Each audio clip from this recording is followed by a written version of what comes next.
বন্ধুসকল, আজি শাওনৰ প্ৰথমটো সোমবাৰ আৰু মই মোৰ পত্নীৰ লগত ওৰাং শইকীয়া চুবুৰীৰ শ্ৰী শ্ৰী হৰিহৰ মন্দিৰ দৰ্শন কৰিবলৈ আহিছোঁ।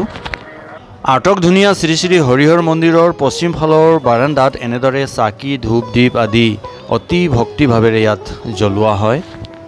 অঞ্চলটোৰ উপাসনাৰ এক উচ্চ অনুষ্ঠান শ্ৰী শ্ৰী হৰিহৰ মন্দিৰলৈ আজি দৰ্শনাৰ্থীৰ ভিৰ দেখিবলৈ পোৱা গৈছে। এতিয়া 10 বাজিছে আৰু ৰাতিপুৱা 3 বজাৰ পৰাই ইয়াত দৰ্শনাৰ্থীৰ লানি নিচিঙা সোঁত বোৱা বুলি মন্দিৰ পৰিচালনা সমিতিয়ে জানিবলৈ দিছে।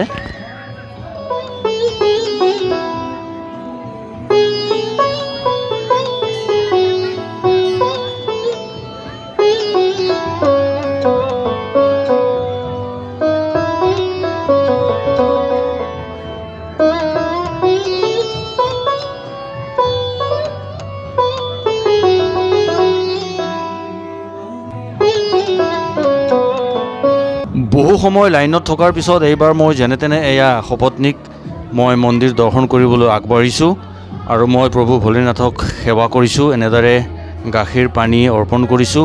অনাহকত জীৱনত বহুতো ঘাত প্ৰতিঘাত মই পাৰ কৰিবলগীয়া হৈছে আৰু আগন্তুক দিনবোৰ যাতে মোৰ ভালে কুশলে পাৰ হয় তাৰ বাবে ভোলেনাথক মই এনেদৰে সেৱা প্ৰাৰ্থনা কৰিছোঁ।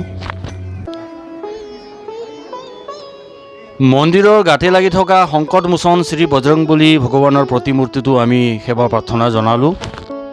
মাইনা এজনী এনেদৰে কপালত ফুট দিয়াৰ পিছত মই এয়া শ্ল' মোশ্যনত মন্দিৰৰ পৰা ঘৰলৈ বুলি এয়া ওলাইছোঁ।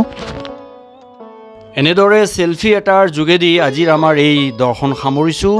জয় ভোলেনাথ।